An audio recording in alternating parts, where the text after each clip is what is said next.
After days of tough bargaining, NATO will enforce Libya's no-fly zone from tomorrow. The military alliance will take over from the US, which is keen to limit its role in the mission. On the battlefront, a French jet has destroyed a Libyan plane which breached the airspace, the first incident of its kind since hostilities began. Middle East correspondent Ben Knight reports from the rebel stronghold of Benghazi in eastern Libya. For the first 6 days of this operation, the United States has served as the de facto leader. But the Americans were never comfortable about leading another military campaign in the Middle East. Now they can finally hand over the reins. Today we are taking the next step. We have agreed, along with our NATO allies, to transition command and control for the no-fly zone over Libya to NATO.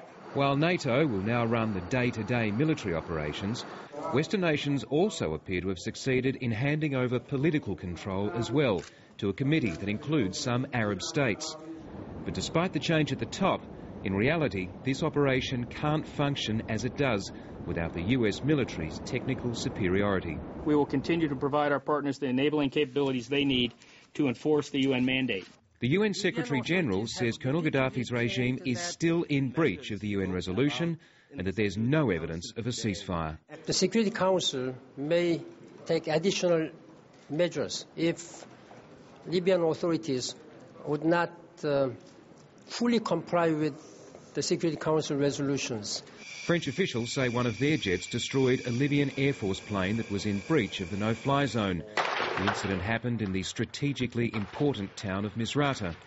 It's still in rebel hands for now, but Colonel Gaddafi's forces have taken control of the city's airport and its hospital. Here in Benghazi, the rebels' position is more secure, and they say they're sending 17,000 fighters to the west to join the fighting. But most of those fighters are still largely untrained, and they simply don't have the firepower to push the Gaddafi forces back. They are calling for foreign countries to send them the weapons they need, but that seems extremely unlikely to happen. Ben Knight, ABC News, Benghazi.